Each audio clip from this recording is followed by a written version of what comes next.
watching NBC4, the Tri-State News Channel. And now, Chuck Scarborough, Sue Simmons, Al Roker, and Len Berman. This is News Channel 4 at 11. Good evening. It's the first big lead in the case of the murdered jogger. We have late-breaking developments in the Central Park murder investigation for you tonight. Police Commissioner William Bratton is making a special appeal to all New Yorkers. Police are now searching for a witness who may lead them to the killer. And we also have new and exclusive information about the time Isabel Alves died, her final moments. Plus a heartbreaking story about the murder victim's life. Right now, News Channel 4's Tiwa Chang's at the 20th Precinct on the Upper West Side for us. Tiwa? Well, Chuck, the police commissioner, William Bratton, came here to the 20th Precinct because this is where they have the command center for the task force that's trying to solve the murder of the Central Park jogger. Police Commissioner Bratton said there's a witness they're looking for who on Tuesday apparently at Mount Sinai Hospital talked to both a security guard and traffic agent and told them he may know who the killer is. We're going to be looking for some help from you and the public to locate a witness that we have now identified. Commissioner Bratton says the witness told several people he heard someone brag about the murder of the Central Park jogger. The witness is described as a white man driving a gray Nissan with the license plate sober. The man is described as 5 feet 9 inches tall, 200 pounds with light brown hair. The plate is not a legal one and could not be traced. Meanwhile, near where the victim was murdered in Central Park, joggers glanced over at the bouquet of flowers left for the victim and one fellow jogger, Isabel Alves. This murder has struck a chord with New Yorkers. I think that we defend against and we like to distance ourselves from the dangers that happen in the city. But sometimes they come so close that you can't defend against it anymore. Even the usually rigid and reserved Manhattan District Attorney Robert Morgenthau was moved to utter this. There's no stone unturned here in trying to get this who committed this murder. I mean, I think every possible lead is being followed. The police task force still does not have any suspects, but has learned much about this murder.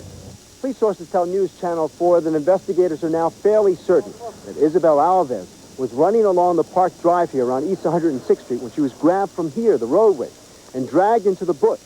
That's where a violent struggle took place. She tried to fight back for her life. She was eventually murdered there, and her body was dragged down and left in the stream underneath the roadway. Police say the victim was not raped, though there was an attempt to sexually assault her. Also, investigators have a good idea when Isabel Alves was murdered. Sources say her alarm clock at home was set for 4:30 Sunday morning. The doorman in her building now says he saw her leave around 5:30 a.m.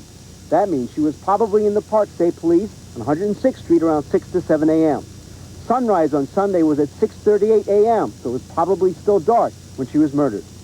Meanwhile, the victim's former co-workers, who knew her for a decade, say Isabel Alves was anorexic for many years and just recently recovered from her illness. As we told you yesterday, Isabel Alves' mother and sister-in-law will be coming to New York tomorrow morning around 6:30 to pick up her body and bring it back to Brazil. By the way, if you know who this witness is or you know anything else about this murder, you should call 1-800-577-TIPS and tell the police. Reporting live in the Upper West Side, Tiwa Chang, News Channel 4. Now back to Chuck in the studio. Tiwa, thank you. Medical examiners' tests on DNA, blood, and tissue should be completed by next week. And although much of the evidence was lost in the stream where Alves' body was found, police believe there is enough left to be tested. Now to our other major story, the OJ Simpson trial. Judge Ito has given the jury a new option that will make it easier for them to bring back a guilty verdict. News Channel 4's Jane Wells is live in Los Angeles with the story. Jane? So it's a matter of degree. First-degree murder means there was premeditation. Second-degree murder means there was not. And prosecutors successfully fought a defense request to give the jury the all-or-nothing choice of first degree or freedom. Murder. Put yourself in the place of a juror. Do I find him guilty of a murder in the first degree that I do not believe has been proved? Because I believe he committed some crime, even if not that one, but that's my only alternative that would find him guilty. Or do I find him not guilty, let a murderer go free because I followed my obligation under the law? The alternative, prosecutors suggest, second-degree murder, meaning the murders weren't planned, which in Ron Goldman's case might be more reasonable. And over defense objections, the judge agreed to offer the jury the choice. The defense wants to roll the dice and go for all or nothing, hoping that even if the jury is convinced that O.J. Simpson committed both murders, they will have a reasonable doubt on the issue of premeditation. The defense lost on other instructions as well, and Barry Scheck got so angry later in the hallway, that he gave the judge what's politely called a Bronx cheer. His temper, though, cooled slightly by the time he left court. It's too bad. Prosecutors had losses, too. The judge says he will tell jurors to use caution in weighing Ron Schiff's testimony that O.J. told him he dreamed of killing Nicole. Ito indicated he may be trying to head off the issue on appeal. If I can avoid having this case coming back by giving an appropriate instruction, better late than never? No, I don't think so, Your Honor, because Schiff happens? To be honest with you...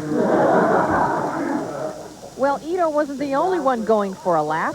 Outside court, Judge Ito! An Ito look-alike drove around the courthouse in a limo with a hot tub full of fabulous Hollywood babes, perhaps celebrating the end of testimony.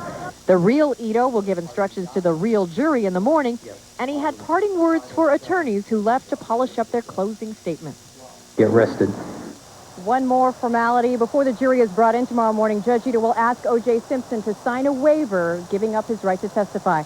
So, Sue, after 120 witnesses, the one we've wanted to hear from most of all will remain silent. Back to you, New York. All right, Jane, thank you. The latest figures for the cost of the trial is more than $8 million. $2.5 million of that was spent to sequester the jury. Now, you may be paying higher insurance rates thanks to an alleged fraud scheme. Tonight, 47 people, many of them lawyers, are charged with defrauding insurance companies. Prosecutors say they did it by bribing claims adjusters to inflate settlements. The scheme was revealed when one of the suspects approached an honest attorney who blew the whistle.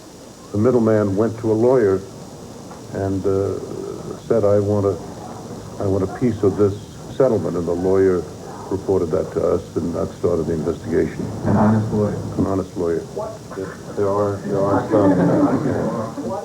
Well, all of the suspects pleaded not guilty at their arraignment and were released on bond. The cost of defrauding the insurance companies could eventually be passed down to policyholders in the form of higher premium payments. Well, the city school's food manager is back on the job tonight, despite an explosive report blasting him for mismanagement. Kevin Gill was fired last June after an investigation found that some school cafeterias were serving rotten food. Chancellor Ramon Cortina said the charges could not be substantiated, so he temporarily reinstated Gill. And that drew fire from Mayor Giuliani. If you serve contaminated food to children, you're not only kept, but you're rewarded for it, which is precisely what I've been saying about the Board of Education and the way in which the chancellor manages it. The bureaucrats win, and the children and students lose. Cortina said he would eventually like to hire a new manager to run the food services as a separate division, and that he would recommend Gill be reassigned. Another day of unrest in the West Bank that tops our news from around the world tonight. Israeli troops fired tear gas to stop rioting by young Palestinians who tossed rocks. Yesterday, soldiers killed 2 Palestinians and wounded 9 others in separate incidents. In the Russian Republic of Dagestan, troops stormed a bus and dragged out 2 armed hijackers. 18 passengers were freed. Dagestan borders Chechnya, but it's unclear if the hijacking had anything to do with the Chechen rebellion.